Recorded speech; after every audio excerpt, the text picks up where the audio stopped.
जय श्री गणेश दोस्तों। हमारी आज की कहानी का नाम है सपना। कहानी अच्छी लगे तो प्लीज़ चैनल को सब्सक्राइब कर लीजिएगा। अब शुरू करते हैं कहानी।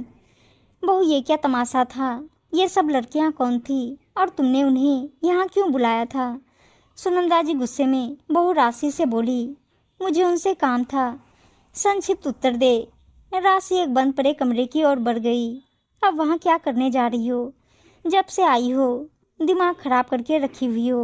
पता नहीं क्या सोचकर तुम्हें ब्याह कर बहू बना हम घर ले आए थे। सुनंदा जी भुनभुनाते हुए राशि के पीछे पीछे आ गई। राशि कमरे के एक छोर पर खड़ी हो कुछ आकलन कर रही थी।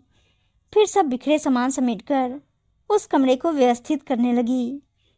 करना क्या चाहती हो, बोलो भी।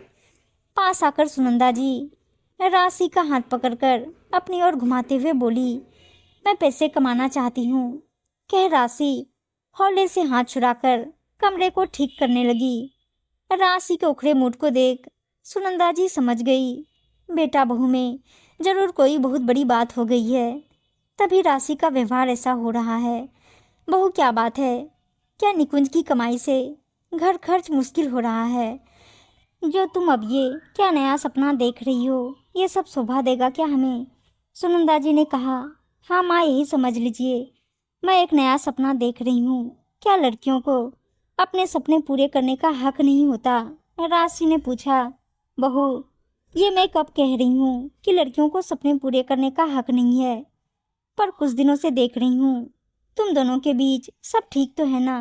कुछ छिपाना मत, मुझे घबराहट हो रही है। सुनंदा जी सच में परेशान हो गई। अभी शादी को साल भी नहीं हुआ है और बेटा बहू के बीच अनबन होना सही संकेत नहीं दे रहा था। हालांकि शादी के समय सुनंदा जी को पता था राशि हमेशा कुछ अलग करना चाहती थी।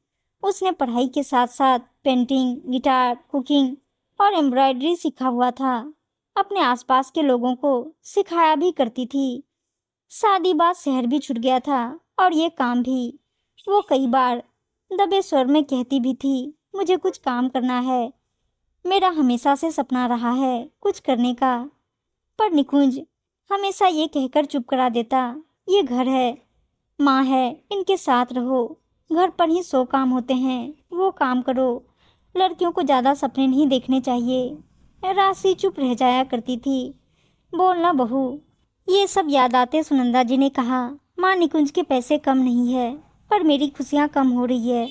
इतने बड़े घर में भी मुझे बड़ी खुशी नहीं मिल रही। मेरा सपना शादी कर इन सब में खुद को झोंक देने का कभी नहीं था।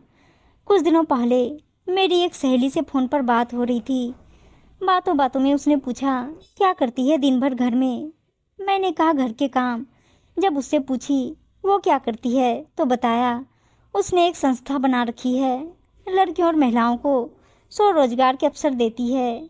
मेरे दिल में भी इच्छा हुई उसके पास जाकर देखूं और उसके साथ जुड़कर काम करूं। ये बात जब निकुंज से की वो बिफर पड़ा।